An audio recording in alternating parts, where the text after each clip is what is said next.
Allie Trong. I'm the lead content coordinator here on the Supplier Wiki team at SupplyPike. So anything from today's webinar to ebooks to articles, our team has worked on to provide a free resource for suppliers. So we're glad that you're here. All right, so what does an office hours look like? It's a little bit different than our regular webinars. We're still going to have an hour of content. However, Annette's going to give us a quick overview on audits, just kind of give us the setting of what an audit is, kind of the who, what, when, where, and why. And then we're going to get into the office hours portion. So we're allotting the rest of the hour for Annette to answer any of the questions that you submit or some of the ones that we've had pre-submitted. So we'll be excited to get into that. And then we'll also give some time at the end of today's content to give you an awareness of the solution we have for audits at SupplyPike. All right, so here's some FAQs that we get pretty often. Will you get a copy of today's slide deck? Yes, and we provide a recording to you and it will be in your inbox in about 3 to 4 business days. Our designers work really hard to make these decks look wonderful and edit the videos so they're a great viewing experience after, whether you're going to watch them again or send them to your team. So that's why it takes a little bit longer to get you that recording. And then the best way to ask a question today. So we have 2 tabs. You can send questions in the chat. That's the tab on Zoom that has 1 speech bubble, but really that's easiest for us to kind of have a conversation with everyone since we're not all on camera and have audio. But if you want to ask a question, I'll be prioritizing the questions that come into the Q&A tab on Zoom, and that's the tab with the 2 speech bubbles. So that's just the easiest way for me to view those questions. So if you can put those in early and often, we're about to go through some of the content, but then we'll have the rest of the hour for questions. So get them in early. And then if you are new to our webinars and you're like, who is SupplyPike? Hello, love to introduce ourselves. So we are a software company based in Northwest Arkansas, and we create cloud-based tools to help CPGs reduce revenue loss by automatically detecting and resolving retailer compliance issues. And we do that in a couple of different ways. We're in Northwest Arkansas, so we started with Walmart, which is just in our backyard. About 10 minutes down the road is the Walmart headquarters. So we have a solution for deductions and compliance at Walmart, but then we also have solutions in other major retailers like Target, Kroger, and Amazon. We're also trusted by a lot of really well-known CPGs, and we're really glad that we have these partners that we get to work with by helping them save money and get paid. And with that, I wanted to introduce something new that we're doing on the webinars. Essentially, we're going to have our wonderful AEs and AMs on call at the end of the webinar, so you can get directly into a one-on-one personalized chat about any of our solutions. So of course, at Supplier Wiki, we want to focus on giving you helpful free resources, and that's our main priority. We don't want to be salesy, but we do want to make sure that you have an avenue to connect with our team if you do want to pursue any of the solutions that we talk about. So like I said, we're focusing on Walmart today. We have solutions in other retailers, but we have software for automating your deductions. We have a service for audits, which we're going to talk about a little bit today. And then we have a solution for compliance at Walmart. So that's your SQEP and your OTIF, and helping you understand root cause analysis and fight those fines that come with those compliance programs. So wanted to allude to it now, but if you stick around to the end, we'll be able to send you a personalized link to meet with Lucas, Mitchell, or David. And if you're interested, I'll call that out then, but I wanted to make everyone aware just in case. All right, so now I'm going to hand it over to Annette to talk a little bit about audits and what the kind of introduction, if you've never heard of an audit or you're really new to the space. So I'll hand it over to you, Annette. Thanks. So post audits are backdated up to 2 calendar years past the time that the event happens. We have several different types of avenues that Walmart take their deductions. The first one is through accounts payable, which is deductions that happen off your invoice and are able to be disputed through their deduction portals. And then we have your accounts receivable deductions that are fines that are handled for various reasons that are disputed through high radius. And then we have post audits, which will be disputed through the auditing team, and hopefully we can help you do that.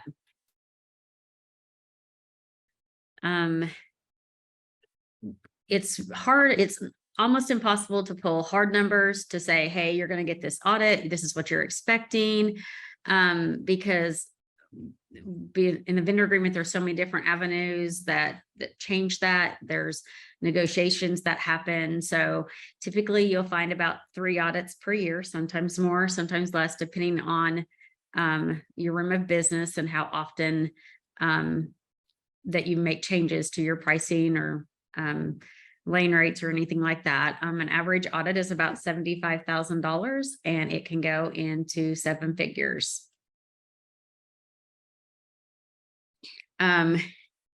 There is nothing off the table with post audits. They will, anything that they can find that they can audit you for, they will audit you for it.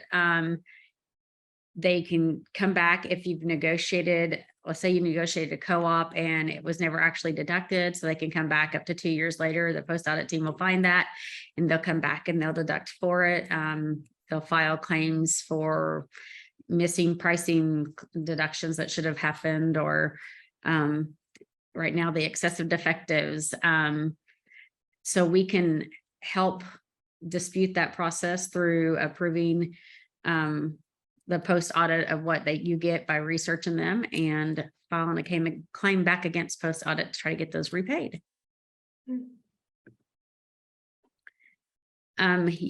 How do you know if you get a post audit?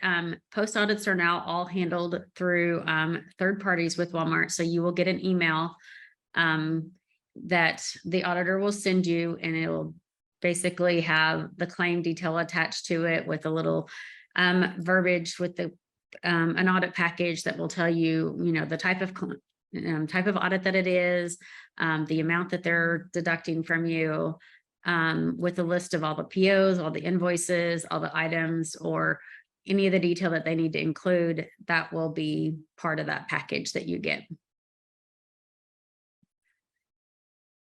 A post audit, to distinguish a post audit from a regular deduction, post audit deductions always come from the store 9,000 on your check remit.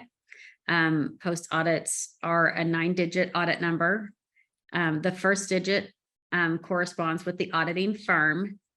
The second 2 digits of the audit number coincide with the year that the deduction is being taken for, and the last 6 digits of that will be their claim number that they have assigned to that audit. Walmart has up to 4 external auditing groups. Apex, right now, Apex is operating as the number 1 supplier or auditor for Walmart. And then we have Conley and PRGX and Auditex. These audit firms are commission based, so they get a percentage of everything they get from you. Are they all valid? Nope. That's why we're here to help you get them all paid back as much as we can. So types of post audits that you're going to see for pricing, different types of allowances. Right now we're seeing excessive defective allowances a lot, freight and handling charges on those returns, for trucks ordered not used, failure to combine loads, retail merchandise recovery, are just a few of the options that we're seeing right now.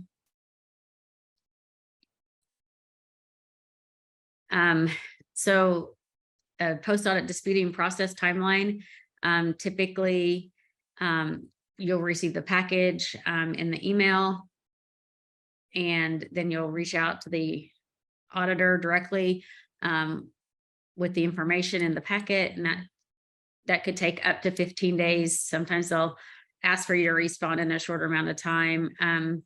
supplier and auditor work together to create a solution. And then the post-audit claim is determined valid or invalid. Typically, we can do that within a 30 to 45 day time frame. Mm.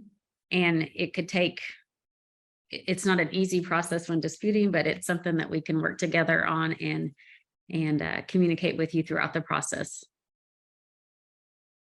Perfect. Annette, that was a great summary. I appreciate you going through that. Now the chat is open, the QA is open. Please submit any questions you have. We've got a couple here that were pre-submitted, so we'll go ahead and go through those. But if you have questions, easiest way is to see them in the Q&A. So looking forward to those.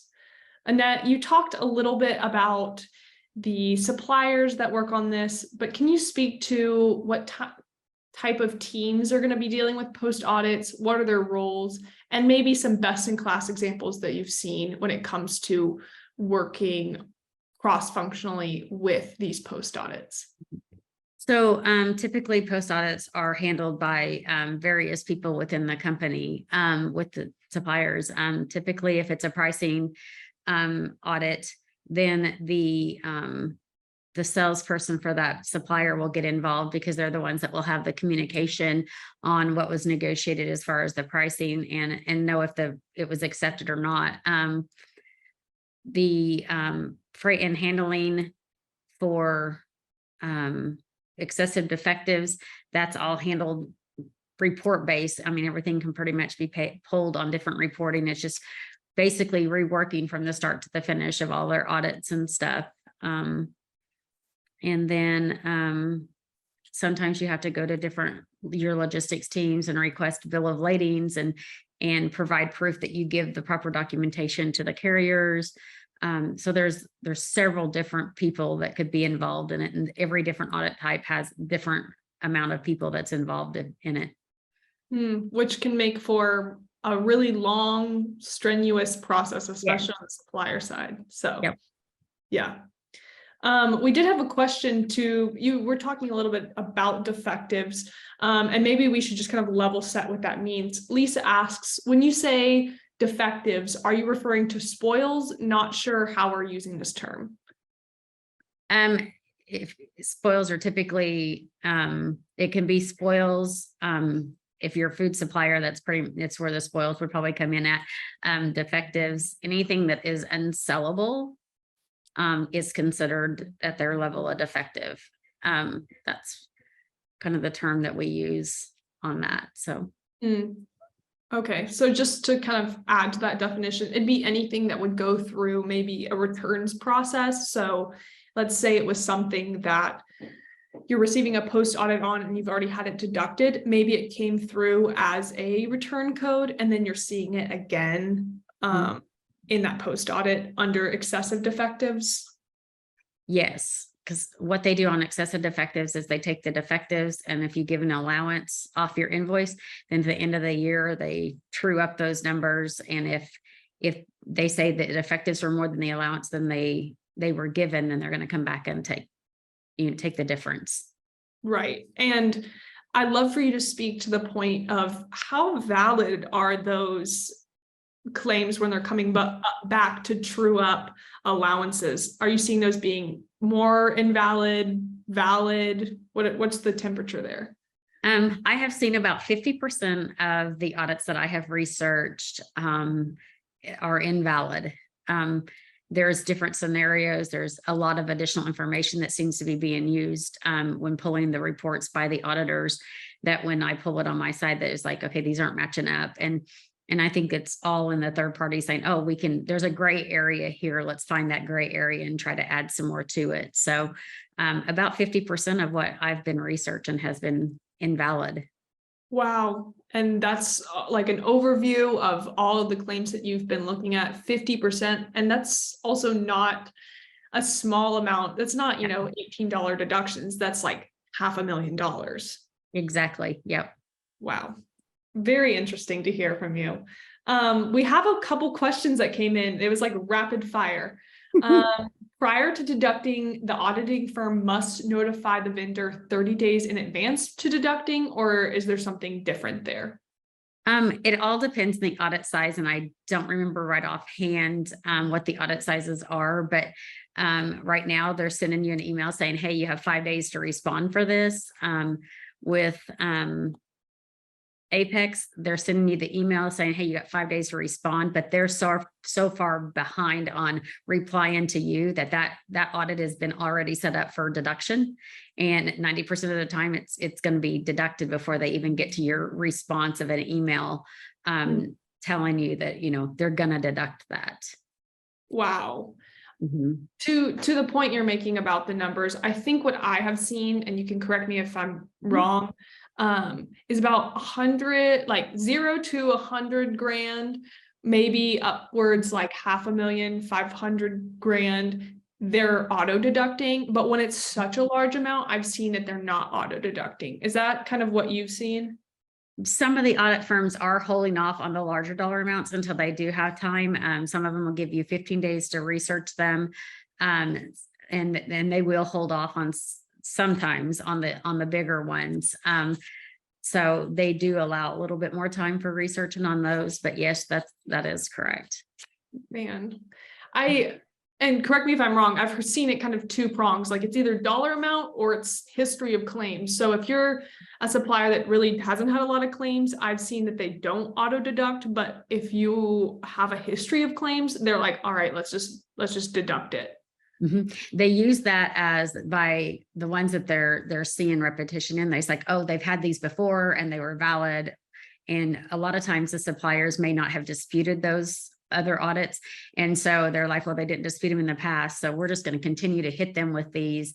And sometimes when they get somebody in there that understands what they're doing, then they're like, oh, wait, these are wrong. These all have been wrong all this time. And so what they're building is they're seeing a repetitious in your supplier number, which is allowing them to say, well, they didn't dispute this in the past, we're going to just slide this one in too. Feels, yeah. I have a lot of adjectives for it. It feels very strange, confusing, conflicting for that practice. Mm-hmm. Maybe speaking to that, what are the external auditors, or even Walmart's incentive to auto deduct or maybe add up to 50% of claims that would be invalid? They get paid a commission. And if they get a supplier that is not looking at their post audits and not disputing them back with them, then that's commission that they're making on invalid audits. So when you're incentivized with money, then you do all the little tricks that you can do to get that money. Yeah, that's unfortunate. Maybe we'll transition from the really hard part of that to some of the winning that you can do when it comes to, let's see if I can tie this to a question. Maybe we'll just start generally. Mm-hmm. When it comes to coming back, disputing, trying to win, what are the best practices of fighting and then ultimately winning post audits with Walmart? One of the things that a lot that I do is I over communicate. I'd rather pull all the information that I have and then some to support the claim. Anything that I think that might be relevant to those claims, I take and I add it to the disputes when I'm trying to dispute it, because sometimes it's that one extra step that you took that the auditors didn't take that may win you that money back. So I have a list of different audits of things that say, like if they provide an email on a pricing, they may only provide a snippet of that email, but they forgot to provide all of it.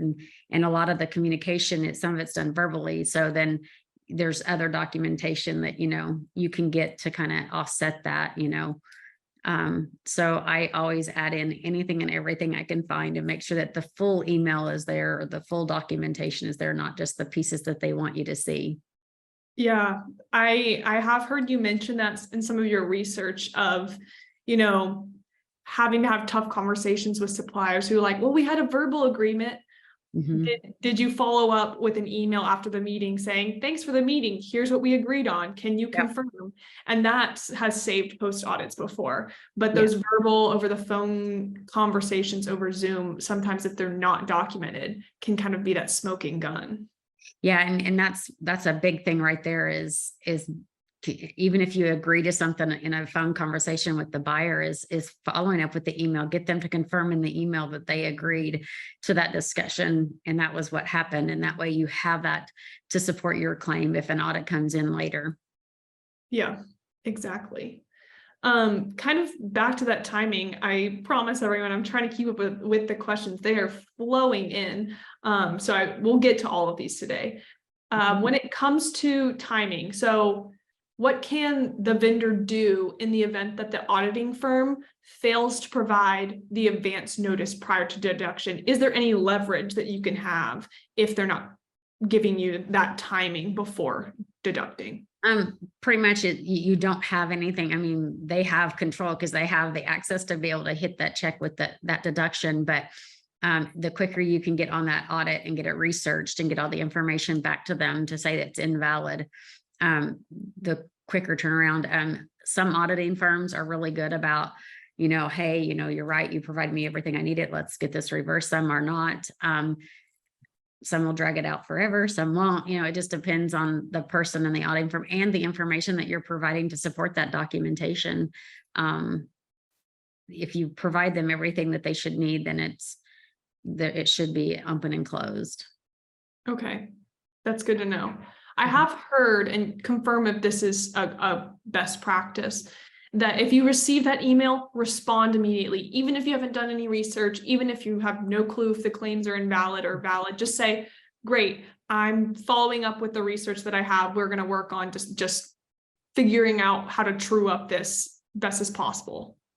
Yeah, if you reply to the auditor and say, hey, you give me 5 days, I need an extra 5 days because maybe my person's out or something, that does the research or whatever, just let them know that you did receive it and you're looking at them, and ask them to hold off on a little bit longer, to hold off on deducting that audit. So that way it gives you a little bit more time to research it.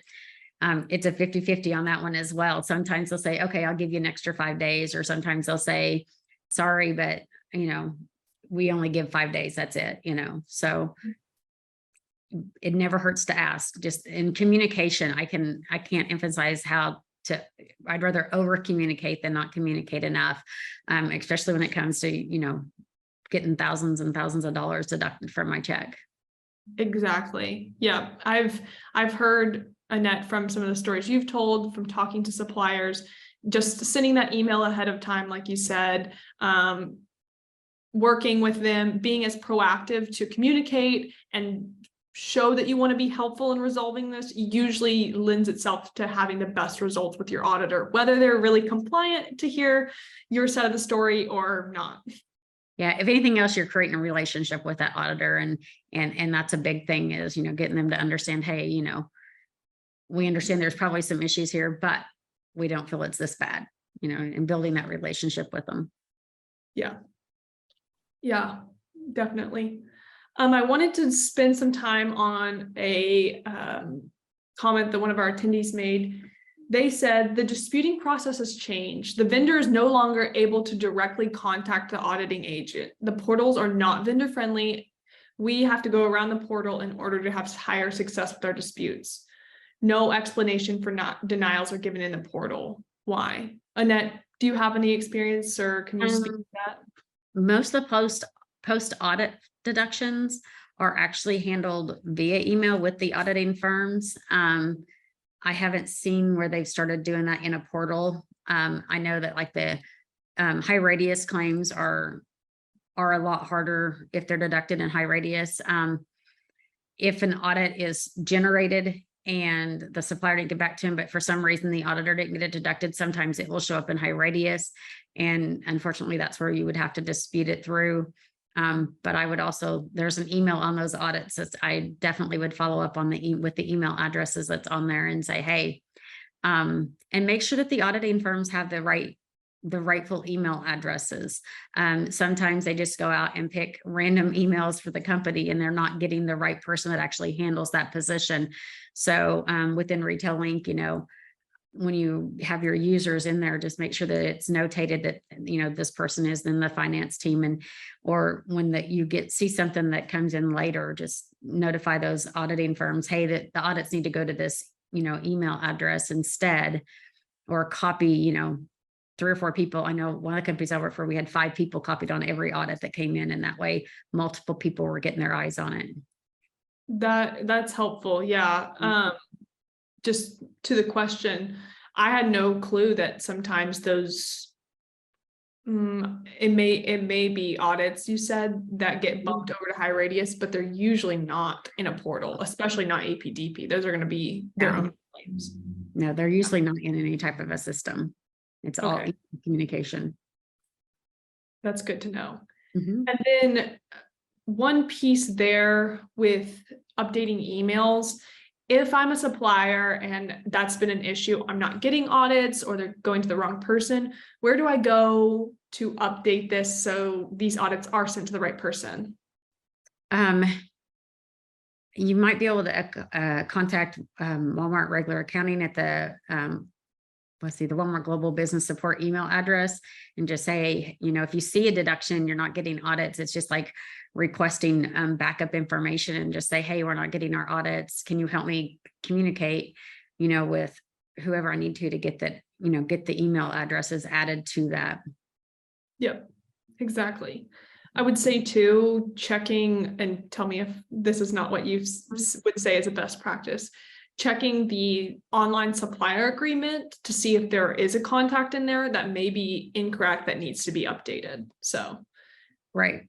And Walmart, they'll have in their, not in your vendor agreement, but in the accounting department, they'll know what auditing firms and contact information for the different auditing firms that you need to communicate with to get that email address updated for you. Yep, that's helpful. And if I am bouncing between questions and sending these, I can try and send that contact information. I think it's EBS, Enterprise Business Services, is usually the most reliable support contact if you need something very general to get you to where you need to go. So, right. Perfect.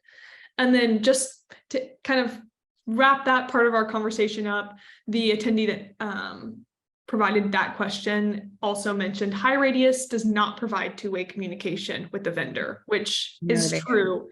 It is not something where you get to talk to a human very easily. So yeah, look out for that email. If there's one attached, I would reply to that. Sometimes I will say, because I've worked on some of the OTIF stuff as well, you'll get an email from HighRadius, and there will also be like kind of the do not reply HighRadius email, and then there'll be an actual person's email. So maybe that can be helpful as well for reaching out to someone who is a human who will talk to you and give you some reason why something got rejected or is not approved. That's exactly it. And in HighRadius, if an audit is missed deduction on the front end and HighRadius catches it and deducts it, then when you see that backup, on that backup, there'll be, when you get the audit backup, there actually will be the email address for the auditing firm that created that.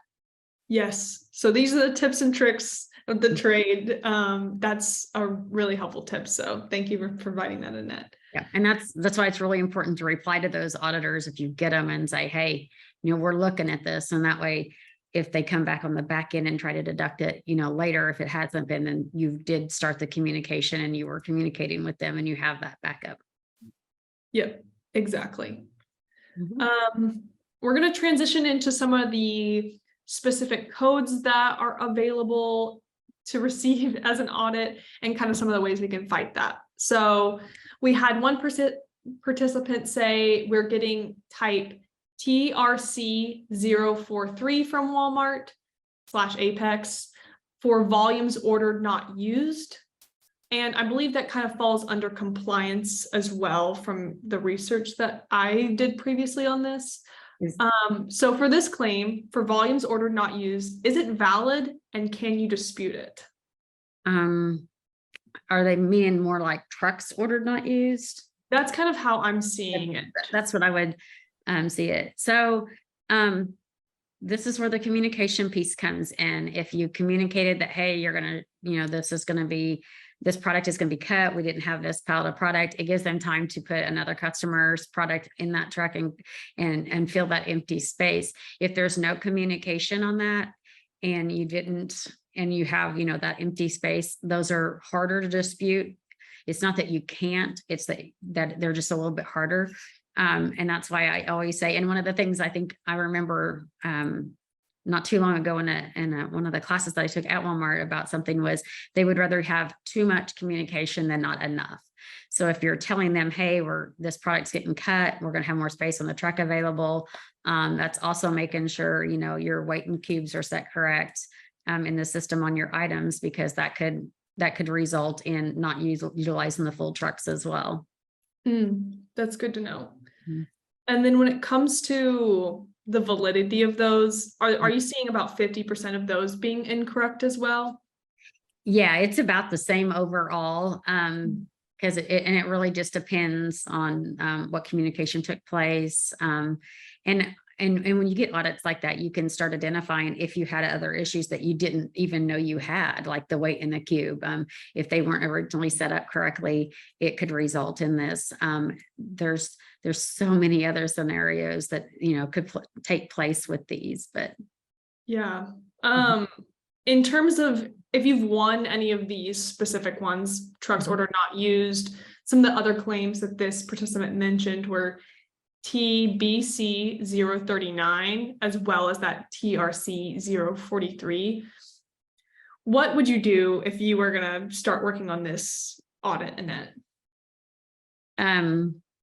Those are claim codes that I guess is a unique one, new claim codes that I'm not as familiar with, but with anything, I just start from the beginning. I start and say, okay, what caused this? What could have caused this issue? Did I short product? Did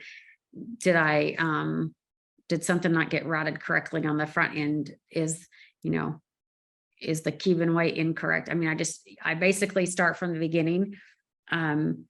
And I look at the time frame and I just start at the beginning and I start pulling reports and looking at the data that's in there.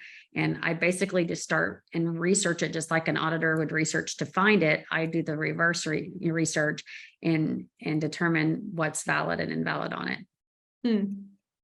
And auditors usually provide some of that research that they've pulled. So it's, it makes sense to go and reverse do that and check it, because I know that we've had some suppliers who are like, no, I know DSS a little bit better than you. Let me pull some more information. Yep. And reverse those claims. That's helpful. Yep. Basically pulling the information and comparing it to what they've given you to make sure it matches. Yes, exactly. If we have time, maybe we'll talk about some DSS reports that you can pull that are helpful for these types of claims. But we have so many questions still coming in, so I'm going to prioritize people's questions. Kelly asks, why are we being charged freight to the return center when our supplier agreement requested that product be destroyed, not returned? Great question. They still have to pay the freight from the store to get it back to the return center. So they're still going to charge you that freight. And typically when they charge you that freight, it's at a lower rate, but they also, if you're a collect supplier, they are also charge you the inbound freight that they paid to get that product to their stores. So you're not just responsible for the freight of the return, you're responsible for the freight of it actually being initially delivered to them. Yep, exactly. What are some ways that a supplier could turn this around? So maybe those claims are valid and there could be changes to their supplier agreement that help offset some of those costs, or if they're invalid, what should that supplier do? One of the things I like to look at is if you're getting a lot of excessive defective claims, look at the item. If it's a lot of the same item, find out why, what's going on with that item that might be causing the defect. The second thing is going and looking at all your defectives versus your allowances at the end of every year, just like they do, and say, okay, every year, instead of getting, like if you give a 0.5% defective allowance, but we're seeing that we should give a little bit more of an allowance, you can do that. You can up your allowances to, the 0.75% or something. But I wouldn't go beyond that, because I would, for my preference, I would rather see a little bit of an audit come in than give them too much money, because they don't true up when you overpay them. So they only true up if you owe them money. So, but I would look at it every year and say, if you consistently see that you're at, a little bit higher of a defective rate than what your allowance is, and you're seeing that consistently over the last 2 or 3 years, then I would definitely possibly negotiate your vendor agreement. The other avenue would be to create an accrual to cover some of that would come in later, just in case, that happens. And that way you're not giving money away if it doesn't happen. That's makes sense. Yeah. They're not going to say anything if you overpay them, but they don't. Yeah.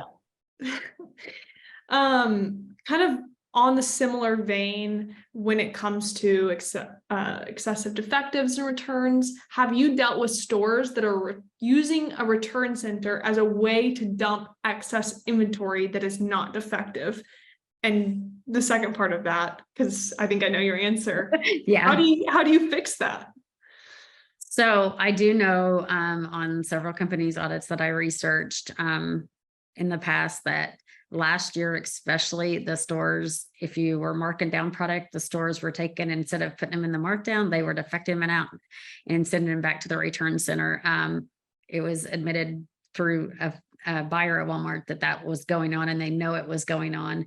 And so there has been messages that down to the stores that, hey, if it's not truly defective, do not defective it out. It was a way for the store not to hurt their bottom line by defecting out, and the suppliers having to take a hit for it. So that is a known issue that's happened. So it's been hopefully communicated to the stores to stop doing that, and hopefully they'll see a little bit of a decrease in those next year. But I think that's why there was such an overabundance of audits for excessive defectives this year, is because the stores just weren't doing everything right. And it may be that they're short staffed, so it was just easier to do that than do the markdowns or something. And when you do markdown dollars, just like when you're marking your product down, just make sure that you follow through and it's hitting the markdowns and not just all going out of inventory. That would be a clear way of being able to make sure that your product didn't get defected out, and that it's actually truly being marked down and sold at the markdown price. Yep, 100%. And maybe, is there a way to pull, on a store level and view to see who's doing the most defectives and comparing that to your audits and seeing, maybe pulling other information from other suppliers? If we've had confirmed which stores there are, I don't know if we can share that information, but I know that is something that has affected a lot of suppliers this year, especially. Yeah. Typically when I pull reporting to research it, I don't actually pull it down to the store level. I do a sum of it all up. It can be pulled down to the store level, but the report is going to be pretty big. So, but yeah, I think if you find out that if you do pull down to store level and you do see that there's certain store offenders, just like with carriers, if you find, an issue with a certain carrier or something, you can report it and just talk to your buyer about it and say, hey, this is the issue we're seeing, and it seems to be always these few stores, and watch it and see. And yeah, especially after you've marked down product and you're watching it to make sure it stays in inventory till it gets sold through at the markdown price. If you watch it there, you can really see who your offenders are. That's very interesting. I'd love to hear back if that is that's worked for other people, because I want some of the justice for our suppliers. Right. We've got some more questions, so we'll get through these. Kind of back to talking about excessive defectives. I figured this is a very popular one, sadly. Have you found that with excessive defectives, that is more liquidation product, or is it kind of fall under liquidated, returns, damaged? I guess maybe some shortage claims in there.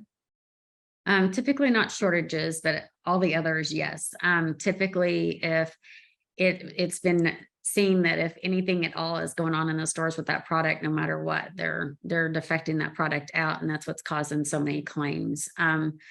They're not following the processes that should be, followed for everything. I've seen that they've filed excessive defective claims, but there was a co-op created for some markdowns, and so therefore the co-op really exceeded the post audit, but they were deducting both of them. So that happens quite a bit. So that's, another scenario. That's why one of the questions I'll always ask is, hey, did you do markdown? Did you do this? And ask, a lot of different questions to say, this is where we need to start with our research too, is making sure we have all that documentation included. No double dipping, Walmart, not allowed. Kind of more to the excessive defectives returns.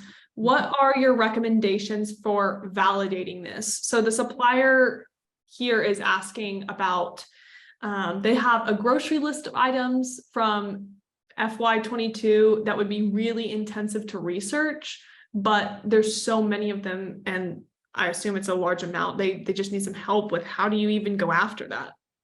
Yeah, I start with pulling retail link reports on return claims. And also a second dairy report I would pull would be markup, markdown reports. Sometimes when they're supposed to be marking down items, they don't, they just affected it out. And so you can kind of see, those two different reports and pull it. And then to add to that, I always pull my allowances, all the defective allowances that you give off invoice or the swell allowances, and you pull your list for that time frame. One of the things that the auditors do, a lot of suppliers have their invoice date. It's really easy to pull invoice date from the beginning of the year to the end of the year. But when the auditors are looking at, they actually look at check dates. So it's the date that the invoice is paid will be through, they're doing February 1st to January 31st when they're doing the full year. And so that's a lot of that could throw your percentages off just a tad bit. And the auditors will say, well, that's not the right information. You didn't pull through the right timeframes. And so they're looking at the dates that those invoices were paid and the allowances were given on those invoices. So that's a big starting point right there. That's helpful. Yeah, that makes sense. Appreciate you sharing that as well. Couple more questions. I'm also watching the time. We're going to get into some of the more nitty gritty. We've got a couple of those. So if you dispute the claim prior to deducting, the claim is not deductible due to the amount of the claim in question. So what this person is asking is, the auditing firm is still deducting the claim without approval of the vendor. Is that legal? Or what are some of the levers you could pull if you so essentially, let me summarize this again. If the claim is not deductible due to the amount of the claim in question and it's not agreed on by both parties. That's why it's very important to communicate back to them and let them know, document everything that, send them an email back, say, hey, I got it. I can't get this researched in 5 days. It's going to take me 10 days. Can you allow me that extra time and ask for that? Over communicate to that auditor, because ultimately in the end, they can pull the trigger and hit that deduction button if they don't feel like you're communicating with them in a timely manner. A lot of times they'll do that just because they can, so it's just a matter of, making sure you're communicating with them, staying on top of it, provide them as much detail as you can, as quick as you can. Yep, that makes sense. And kind of the secondary question to that is, which governing agency monitors these auditing firms, if there is one? This participant says technically they're a collection agency. So is there any regulation on these auditing firms, or is it just kind of in this sector that is not monitored? If there is, I don't know. I don't think that they are monitored. So if there is, I'm not sure of it. So unfortunately, I've seen a lot of this type of comment. It's sometimes said in a snide way, but like, that's the cost of being a supplier. But I think at SupplyPike, a lot of what we are focused on is, yes, but it doesn't have to be this way. So hopefully, if you stay on later, we'll talk more about the product. We're not going to sell to you now, but yeah. But no, that is true. And it's kind of, I've heard that a lot over my career. I've been doing this type of work for 27 years and I've heard that exact comment a lot, Yeah, sometimes you have to pay the price to do the business, and that's not always the case. I don't mind paying the price if it's right, if it's valid. Exactly. I do not want to play prices right when it comes to my post audits. Exactly. So, yeah. I think we have time for just one more question. Matt asks, we have historic OTIF fines that are outstanding from the past 2 years. We've disputed, but we've only received small partial paybacks for the majority amount. Our Walmart contact mentioned that these, what they deem to be invalid, should be addressed in a post audit. How could we influence these outstanding fines to be addressed so that we can just dispute them again? Are they fines that's been deducted already? Because I don't see where they would fall in the post audit room if they've already been deducted. Yeah. So that's what I'm gathering from this question. Yeah. And maybe Matt, if you want to provide more context, you can. I'll try to tease out kind of what I'm thinking. Yeah, he said, yes, they've already been deducted, but he's disputed them and he's only received small partial paybacks for the majority amount. So I'm also wondering, did Walmart say, yes, like all of these fines are invalid, you should be paid those back? Or have they only paid you the portion that they find valid? And then Matt also said, our buyer brought up doing a post audit in regards to resolving these, but I've never seen a supplier turn that back. No, yeah, I think and I'm not as familiar with OTIF, so forgive me if I'm wrong here, but I think if it's already been deducted, it shouldn't affect post audits at all. If you're not getting resolution, I think we might have something, Allie, correct me if I'm wrong, in the OTIF area that might be with the OTIF team that might be able to provide some documentation on how to get those resolved. But if they've already been deducted, there's nothing to post audit. They've already taken their money that what they weren't due. So it's just a matter of you pushing, you got to keep pushing them, to get it. That's the biggest thing I tell the suppliers I'm working with on the audits is this is not an easy process. It's not an overnight process, but you can't give up. Yes, 100%. So Matt, to your question, if you're supposed to be paid these back, that might be a conversation, not what I'm seeing in post audits, unless Walmart specifically brings that up, but we could talk to you a little bit about OTIF. We've got other webinars, resources there, or we're about to transition out of questions and we can get you connected to one of our AEs who knows the OTIF program pretty well and can speak to maybe the root cause or getting paid back in that specific area. My brain is in post audits right now, so I'm not able to transition all the way, but we can help you out with that, hopefully. Okay, Annette, we are done with our questions for today. Awesome. If you could leave us with any piece of advice, any best practice, something you haven't mentioned yet, what would be your parting words? I think the biggest thing is even if you get a post audit and at first glance it looks like it could be valid, double check it, make sure the numbers match, because if you don't respond and you don't do that research and acknowledge that the portion that was incorrect, it only creates a precedent for the next year or the next audit that comes in is, oh, this supplier won't dispute these. So just stay on top of it and communicate and just don't give up, because if it's not valid, it's not valid, and they're not going to stay on top of it. So you have to keep pushing them back.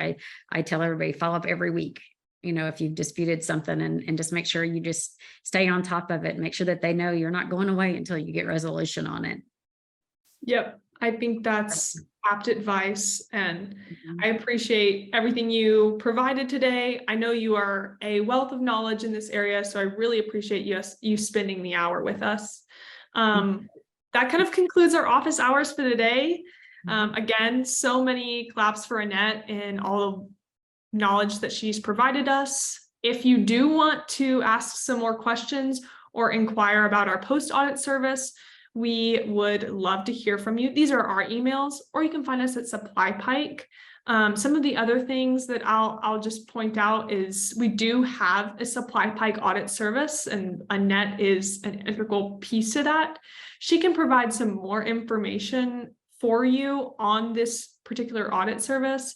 And the one thing I'll say, and we've got the key features and cost here, some of the points. One thing I'll say is you need to be a SupplyPike customer, because the way that we create this to be a little bit more cost effective, I'll say, than the other competitors in the industry is our software. Our software is wonderful for pulling that proof documentation automatically. It's able to give you insights into Retail Link that you have to have 6 different tabs open. So again, don't want to sell too much to you, but if you are interested and you are a customer, reach out to your CSM. There'll be the connection. It'll be really easy. If not, we're about to transition into anyone who wants to talk to our sales team, so you can do that now. But again, we want to make sure that we're focusing on the fact that this is Supplier Wiki and we are focused on the content here. So this is where you sign off, totally understand. But if you are interested in chatting with one of our account managers or account executives, they would be willing to talk to you now. I have their Zoom links pulled up. So I just want to say, you can reach out to Annette and I for any educational questions, but these are the guys that are most helpful to getting you either connected to the product or getting you interested in some of our other software when it comes to Walmart deductions and compliance, OTIF, Target, Amazon, Kroger. So if you have to leave, we'll see you later. Totally understand. But just message me in the chat and say, I want to talk to one of the SupplyPike team members, and I will send you the link presently. I'll be monitoring the chat now. So just let me know if you want to talk to one of our wonderful AEs. But again, thank you, Annette, for all of your knowledge. Thank you to everyone who stayed on. Thank you for all your great questions. Really appreciate it. I haven't seen anybody in the chat, but I'll be staying on for a couple minutes. But everyone else is welcome to peace out if this is where you end. And if not, you can always see a demo of our product in another webinar or sign up at supplypike.com if you want to join with your team. Thank you, everybody. Yes, thank you. I'll go ahead and end today's webinar, but I appreciate everyone for sticking around, and we hope to see you at another one. Thanks so much.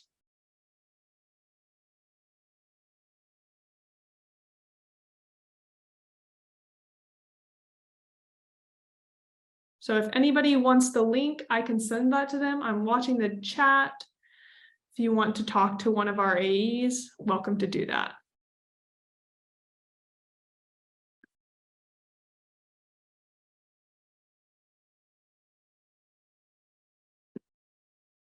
All right. I think everybody is good to go. Sent a link.